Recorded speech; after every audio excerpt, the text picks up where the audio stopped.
So thanks. Welcome. We are open to the public members. Welcome to the 10th meeting of the Finance Committee in the 22 to 27 mandate.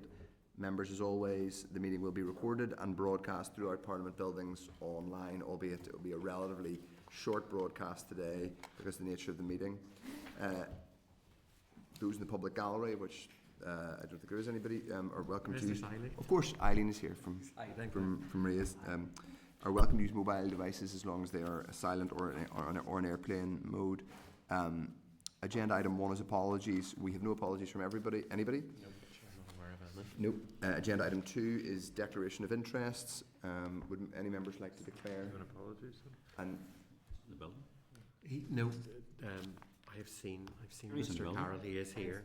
He is here. Yeah.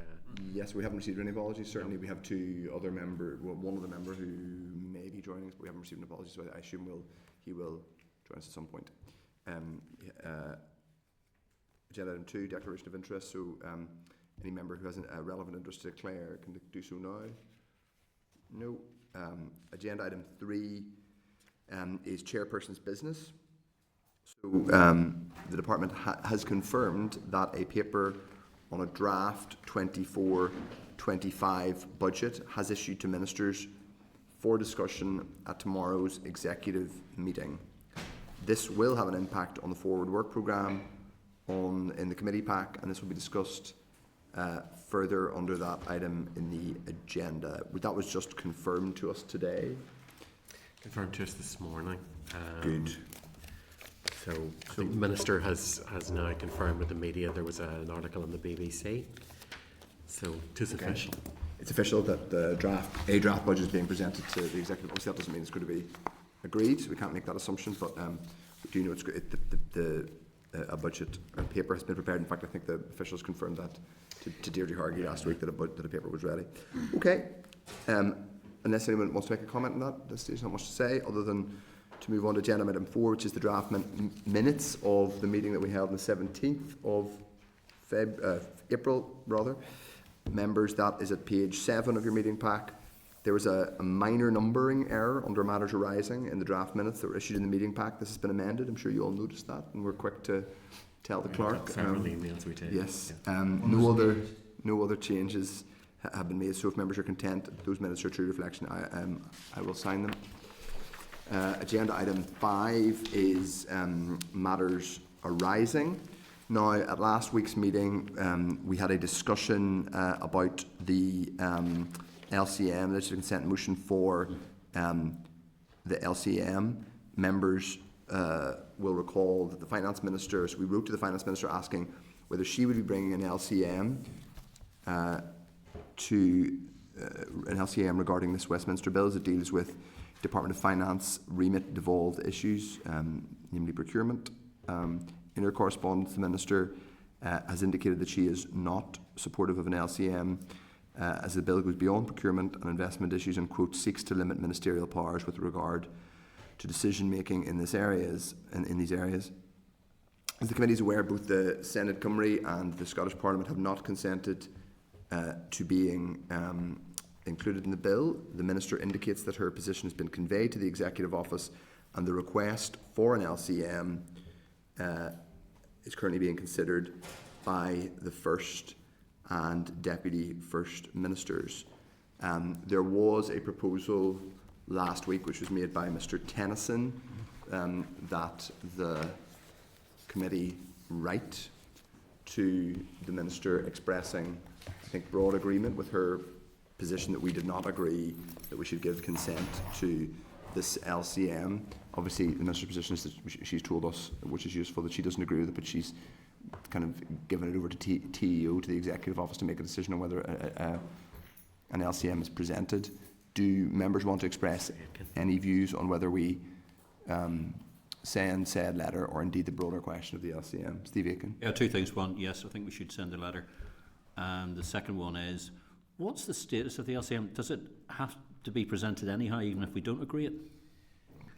There's a process set out for LCMs in Standing Orders 42A, and there's a set of time scales which have already, some of which have lapsed. So in a perfect world, there would be, within a certain time frame, a memorandum coming from the relevant minister saying they were minded to bring forward an LCM or to say that they legislative consent motion, or that they weren't. We've missed that deadline, so currently, and it is always an executive agreement whether or not an LCM is brought forward or not. So the LCM is always sent to the executive office and then referred to the specific minister. It's still currently with the central or the executive office, and the minister has indicated to them that she is not minded to bring forward an LCM. Scotland and Wales are that bit further ahead, largely because they were doing business and they were up and running when we weren't, when this whole process started. So they have both rejected a legislative consent motion. The tendency in those jurisdictions is that they will bring forward the motion so that it can be fully debated. But a memorandum will allow for an indication that that's not going to happen. We have had neither. It's worth saying, obviously, it has no legal force one way or the other. So I just wondered because I know the Welsh and the Scots brought it to the floor and debated it. They generally will. Yeah. Okay, Diane. Yeah, I wouldn't be in support of a letter. I feel like the Finance Minister has written to the First Minister, Deputy First Minister, and asked them to consider and make a decision around the executive table. I feel like let's let that consideration happen and react to a decision as it's made rather than taking a position as a committee. Okay.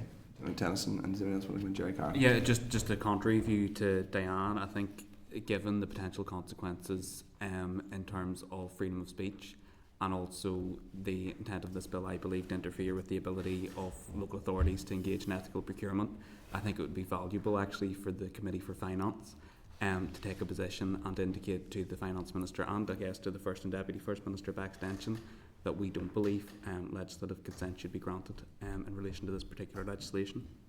Carl wants to come in. Yeah, apologies, Chair, I missed the start, but I think I got your proposal to write to the Minister about the LCM, they oppose it, is that correct? That's correct. Yeah, no, just to agree with Owen and yourself. I think it's a wide-ranging bill. It has all sorts of assaults on the freedom of speech and organising, and despite this government claiming in some other circumstances to be for the right to speak and organise, and I think it's important that this committee sets out its view and encourages it not to come forward. So I just want to support the proposal.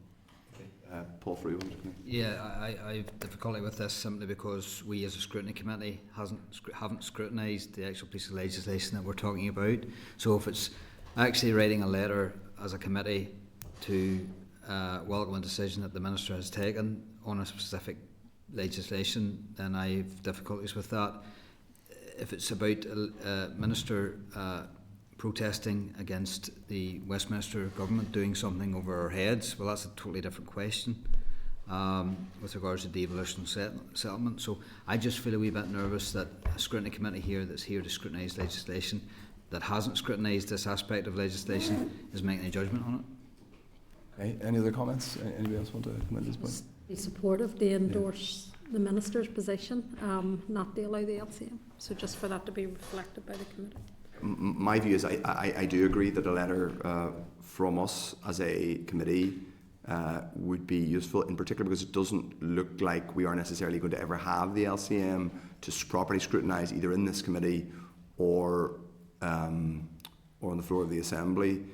On that basis, I would be minded, but I am conscious of the fact that clearly is not a unanimous view on the committee.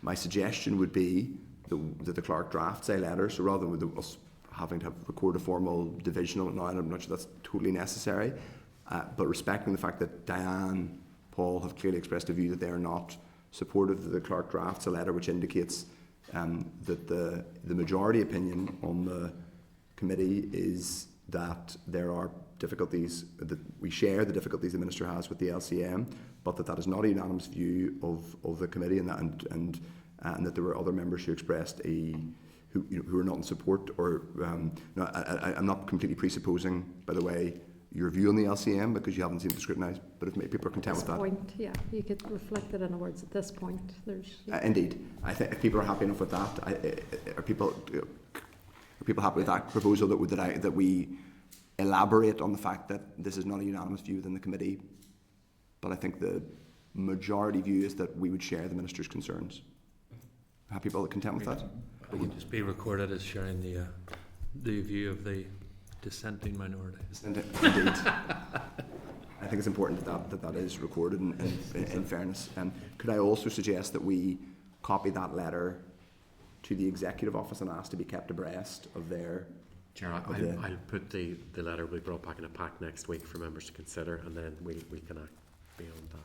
Good. Okay. Do my best with that. Thank you very much. That's helpful. Thanks everyone. I think it's a useful way to proceed.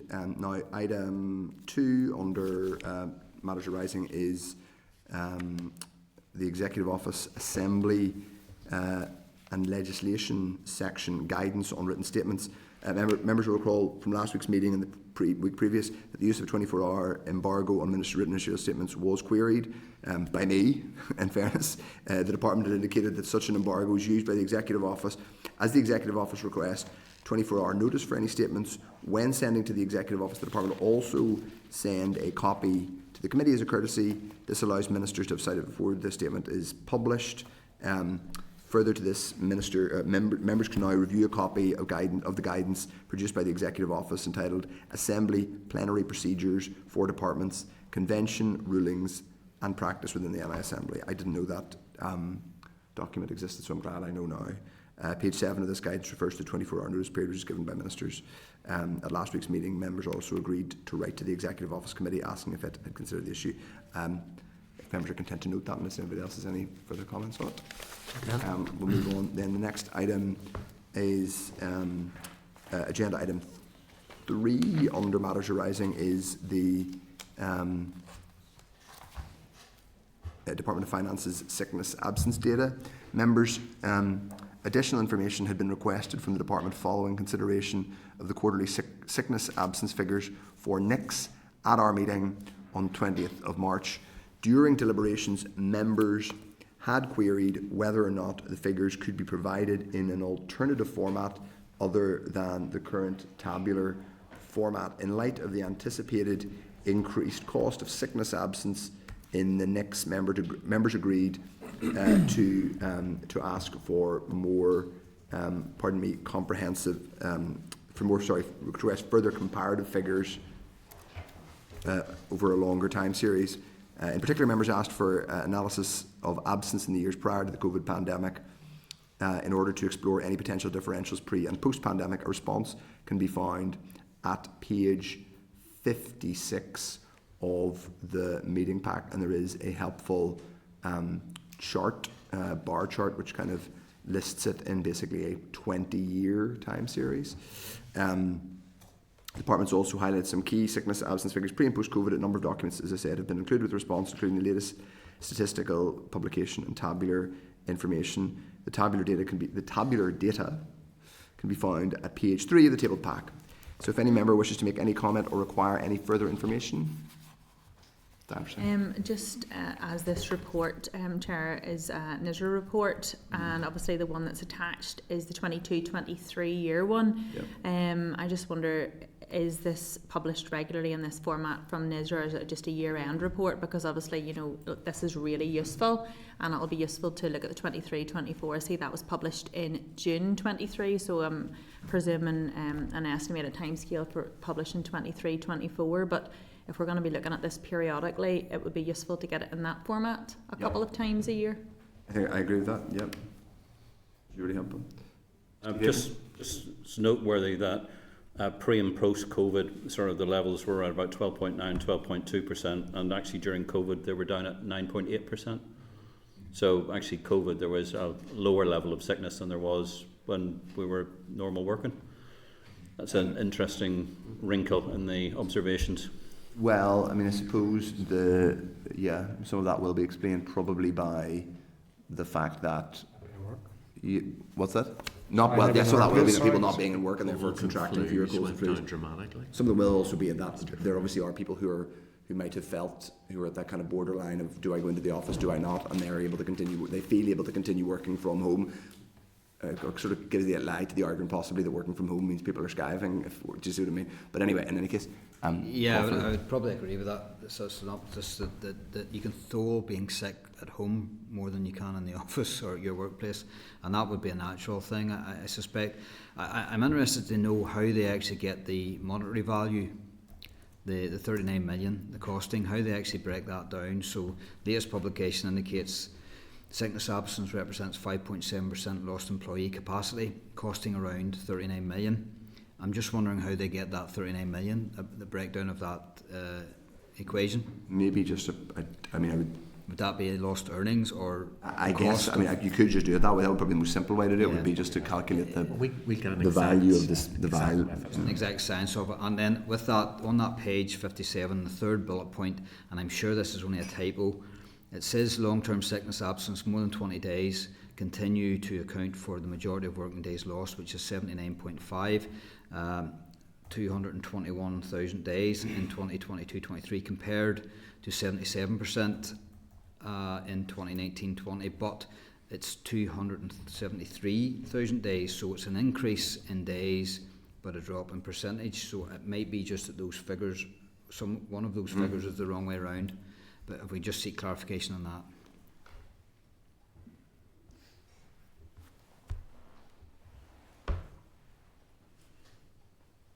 Yeah. Okay. Yeah.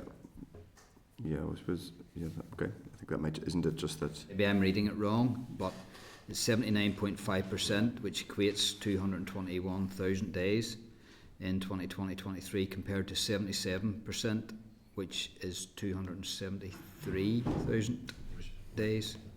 Yeah, that's when. Yeah, it's just there's more days, so the anyway, we'll just confirm that. That's fine. Yeah. Okay. Any other comments? No. Okay. Agenda item 4 under matters arising is the transcript of the Department of Finance briefing on departmental budget pressures. At the committee meeting on 10th of April, departmental officials briefed members on budget pressures within the department. A Hansard transcript can be found starting at page 125 of the meeting pack. So members can note that. Now, agenda item 6 is correspondence. Members, this week's correspondence starts at page 136 of the meeting pack and also at page 55 of the tabled pack. There are 11 items. We will, I'll draw attention to them in one go, and then people can come back by exception or can come back and pick up on any particular one or more item of correspondence they want to elaborate on. So the first one is the correspondence on page 136, which is relating to the outcome of financial context for revenue raising consultations. Members, at page 136 of the meeting pack, there is a correspondence from the department relating to the outcome of financial context for revenue raising consultations. After direction from the Secretary of State in September 23, the department published a document setting out the financial context for the revenue raising consultations and, in addition, sought views on a number of wider cross-cutting questions to complement the department-specific consultations. These were intended to gather views on other aspects of fiscal sustainability, including efficiency, transformation, or collaborative activities that could be considered alongside revenue-raising options. 14 responses were received and included a wide range of themes which are outlined in the correspondence from the department. The department indicates that it will be a matter for the executive to make any decisions on any reform or changes as a result to the consultation. I would just briefly say, obviously some of these touch on what we already know the department is attempting to engage with the Treasury on, including the Barnett squeeze. So if members note this correspondence and obviously come back to it at the end of this item if there are any particular things. Diane, Forsyth. Yeah, thank you. And I know the committee scheduled a briefing on this, but I just, within the correspondence, the Finance Minister has committed to reviewing and taking this forward. I wonder if we could write to the Minister so that in advance of our briefing we have a clear picture of what our plan is for taking this forward from one piece of work and return to the Secretary of State and how it is going to get brought forward, so we can monitor the lines or to see whether they need to get split out into other committees, just to make sure that none of these issues, as you know, you read the bullet points in the correspondence, they're all really important points and wouldn't want to see any of them drop through the cracks. Well, yes, and I mean, I think part of a point I would make is that this consultation was initially, I think, from the department's perspective, something that they were being ordered to do by the NIO, but is now taken ownership of by the finance minister. I'm not saying that's the right or wrong thing to do, but obviously that kind of, I mean, it might make sense given that we know there is a commitment of some kind to exploring revenue raising. So yes, I agree with you. It would be helpful to be kept abreast of any developments on this. Any other comments to make? Okay, 6.2 is correspondence from the Procedures Committee Clerk regarding the Interparliamentary Forum. Page 139 of the meeting pack is correspondence from the clerks to the Committee on Procedures regarding the recent Interparliamentary Forum, which was attended by myself and the clerk of this committee. During the recent forum, the issue of legislative consent motions was discussed. So I'm just seeking members' agreement for the clerk of this committee to update the committee procedures on those discussions. That was my suggestion. I'm on the committee procedures, I should say. I suppose I should declare that as an interest. Kind of, yes, and it was me who made that suggestion. So it was me who created that work for Peter. Sorry about that. So if members are content, or wish to make any further comment. Item 6.3 is correspondence from the Executive Office Committee Clerk regarding common frameworks. Page 140 of the meeting pack is correspondence from the clerk to the Executive Office Committee requesting information on this committee's scrutiny of common frameworks. The committee is due to receive an oral briefing on the current position of common frameworks from a DOF perspective at next week's meeting. The committee has a single procurement common framework. It was noted by the previous Finance Committee at its meeting on the 8th of December 2021. Members, if you are agreed, the clerk of this committee will update the clerk of the Executive Office Committee on planned scrutiny of the DOF common framework. People are content? Yeah. So next item is correspondence regarding the UK and NI university sectors. That's at page 141 from an individual regarding the UK and Northern Ireland university sectors. Members are content to note this correspondence.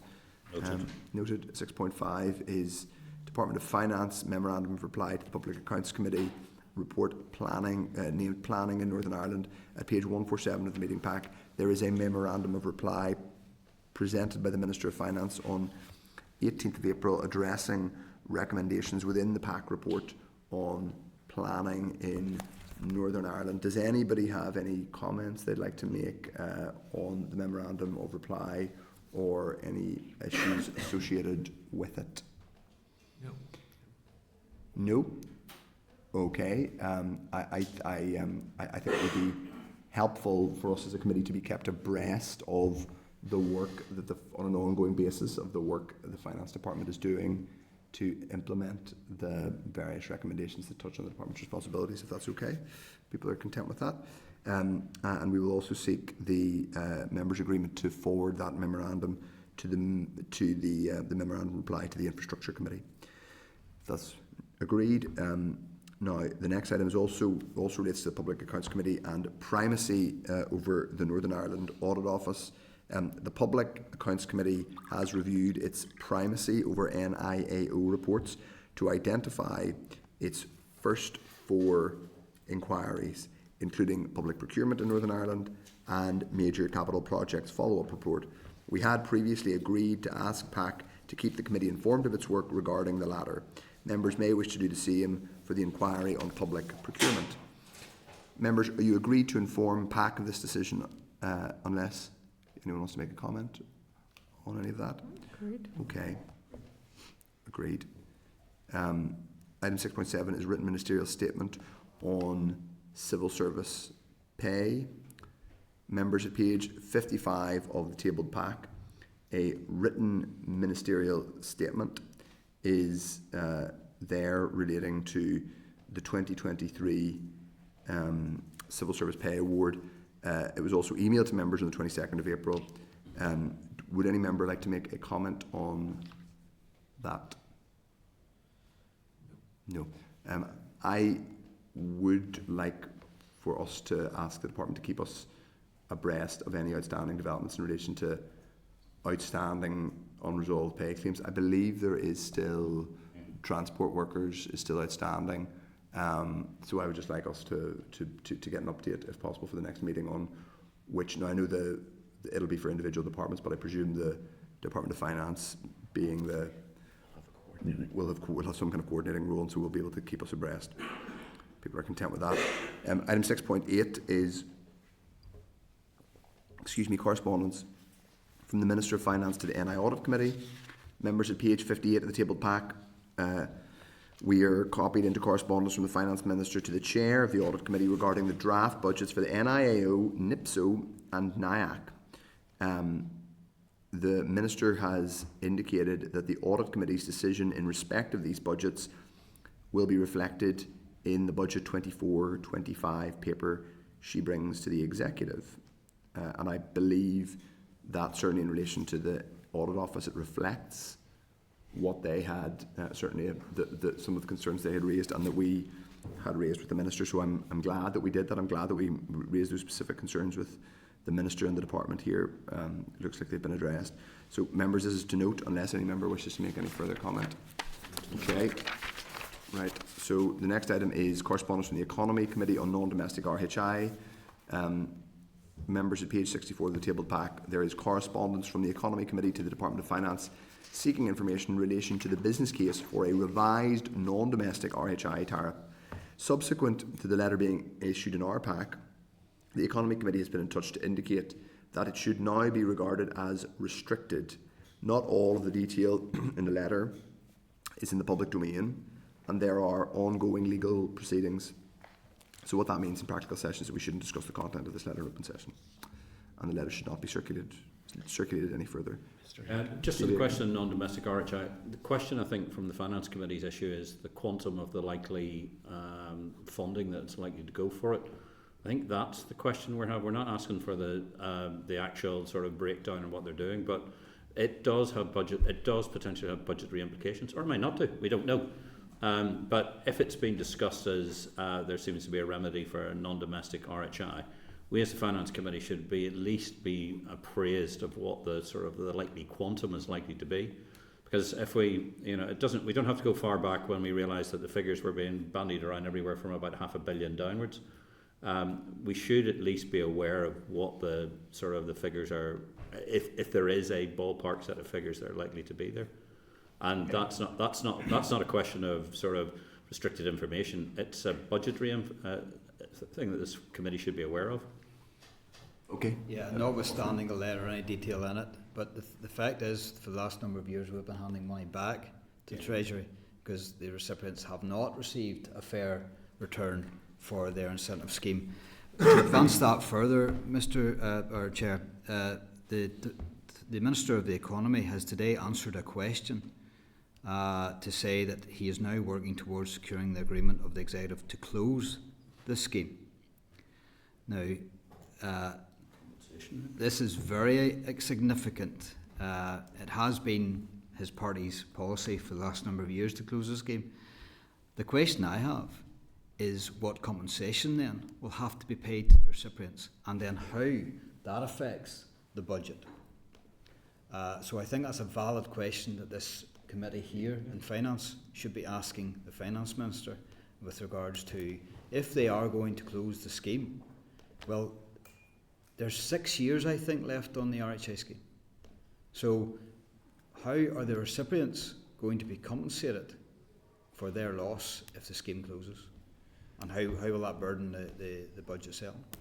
Yeah, I mean, obviously it's worth saying that primarily it's for the Economy Committee to scrutinise this, including on the budget. They do scrutinise the budget of the Economy Department too. I am happy that we write to them to ask or to be kept abreast of those bits of information, but I would just caution to say I don't want us as a committee, my views as a committee, we should not be going down this road, not because it's not important, but because it's only partially our responsibility, and there's the understand. But I agree that it's an important subject, so I'm happy to write to the Minister, Finance Minister, to seek those quanta and clarification. Yes, I think that on this occasion, but as I say, I don't want to be us to be Well, if there's a business case, for continuing the scheme and for setting a new tariff, which the courts demand of the Department of Economy to set an appropriate tariff. If there's a business case for that, surely there has to be a business case for closure. So, first of all, this is a policy intent that's been announced by the Economy Minister. So, it's reasonable to say if this is policy intent for the Economy Minister, he presumably will not have brought. It will be his official's job to do the costings and the legal outworkings and all of that, and then bring a proposal to the executive. So I think it might be slightly precipitous to expect the finance minister to have all that information at her fingertips or her official's fingertips. However, we can say we are aware that this is being worked on. Can we ask if there any initial work has been done on costings and how it would and what the legal ramifications would be, Stevie? Yeah, just a very quick one. And Previously on the non-domestic RHI, because it came from Amy, there was a belief that it wasn't seen as a particular problem, up to the point that the Treasury turned around and said, no, it isn't, it's going to come out. And that's when it became a matter for the Department for Finance, because it then came out of it was coming out of the block grant. Yes, the Economy Minister may be working those up, but there must be financial implications. Look, if it's minuscule, and yes, it's not an issue, but I think the issue for us as a committee is it is a potential. What we don't want to see is somebody putting, quite frankly, £250 million in a black box and saying that's there for non-domestic RHI, and then that appearing and saying that is an issue for our committee, because we need to be cognizant of those. I acknowledge that. All I said was that at a certain point it'll become. We will have should that be the policy intent of the Economy Minister at that point, to be clear. But I don't disagree with us sending a letter, Diana. Yeah, thank you, Chair. But to follow on from Paul Frew's point, I think that it would be worth a correspondence where an announcement or an answer question has been made today as to, is there something included in the bid in this year's budget as to the effect of that? Just as simple as that. That's a good question. I'm not sure they'd make a bid if it's Amy, but that's still a fair question. Like the quantum of what we're discussing here, you know. But, if people are content, I think we're writing a letter to the Finance Minister saying we understand there is a policy intent to formally wind up the scheme. We would like to know what work the Finance Department has done, if any, on what the financial implications will be for the executive overall, and if you've been given any timescales to work to. If people are content with that. Okay. So. Grand, and obviously just to say that we will, in terms of some of the other details, the letter, for example, we're coming into where there are ongoing legal proceedings. Should we talk about this again, we will need to protect that and talk about it in closed session. But I'm not sure what the information we are asking for will be in any way protected, or should it be. Okay, item 6.10 is memorandum of reply to the Public Accounts Committee. Is the Department's memorandum of reply to the 10th report, Closing the Gap, Social Deprivation and Links to Educational Attainment. So members, page 67 of the table pack, there's a memorandum of reply presented by the Minister of Finance on the 22nd of April 2024, addressing recommendations within the PAC 10th report on Closing the Gap, Social Deprivation and Links to Educational Attainment. If members are content that we forward the memorandum of reply to the Education Committee, I think in this one, though I suggested we ask to be kept abreast of implementation on the other one, and this one it does sit more squarely, I think, with another committee, if people are content for us to forward it to them. Okay, the next item of correspondence is Development Trusts NI, requests to brief on voluntary community social enterprises. At page 80 of the table pack, there is a request from Development Trusts NI to brief the committee on the investment requirements of voluntary community social enterprises. Members will wish to consider this request in light of competing priorities and future consideration of the draft executive budget 24-25. So if members are agreed, we will look to find a relevant moment to take evidence from this. It is a very important subject, but I think whenever we have a budget, we'll be able to take more focused evidence from them. And if people are content with that, we will put that on our list. Okay. So agenda item 7 is draft forward work programme. That is at page 162 of the meeting pack. The clerk is going to give us an update on that. So, Chair, just to draw attention particularly to the 1st and 8th of May, we had already tucked in potential budget 24-25 briefings. We will now need to use those slots.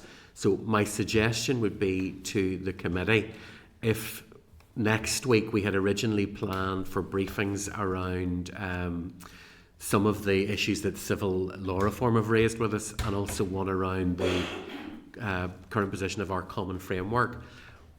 My suggestion would be we move the civil law to further on in the month, but we do the framework because it's now something that the committee has asked about and it's time for an update.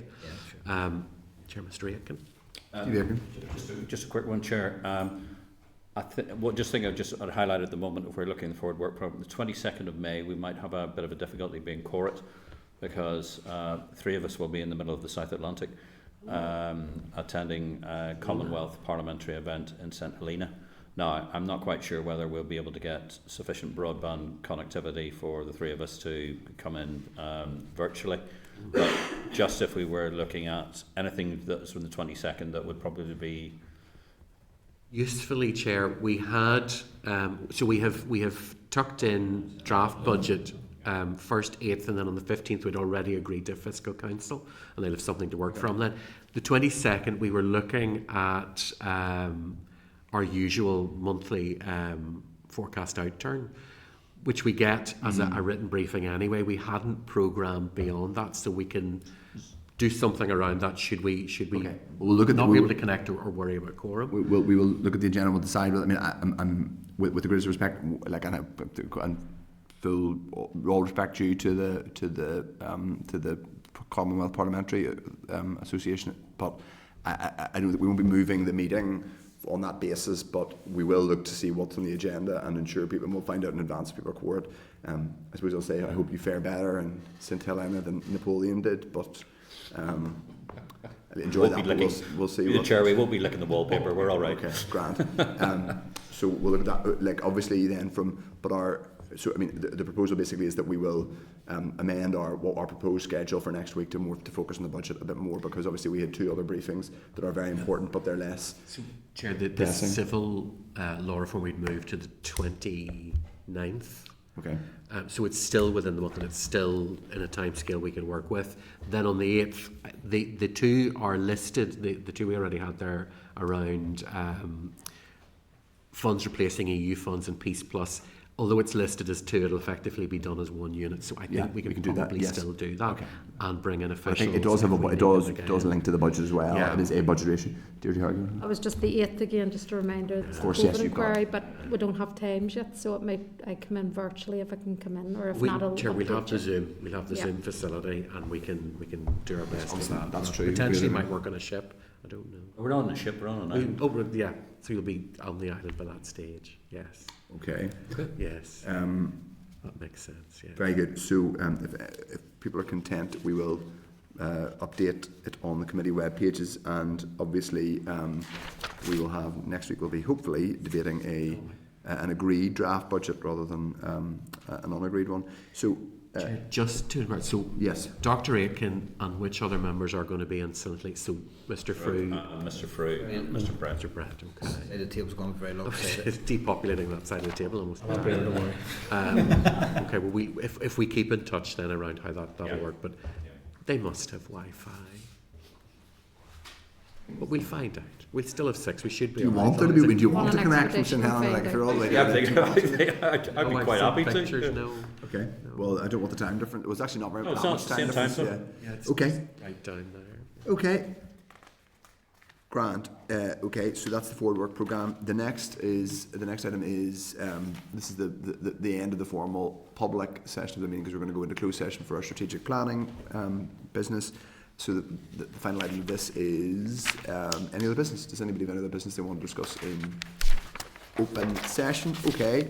In that case, agenda item 9 with let's say gloriously at a like unseemly early time of 20 to 3, because we are going in, for the purpose of anybody watching who thinks that we're all going home, we are going to go into a closed session for a strategic planning session, but for the purposes of adjourning the public meeting, Our next committee meeting is scheduled for Wednesday, 1st of May, next Wednesday, at 2 p.m. in this room, room 21 at Parliament Buildings. So I'll put the question that the committee meeting itself does now adjourn.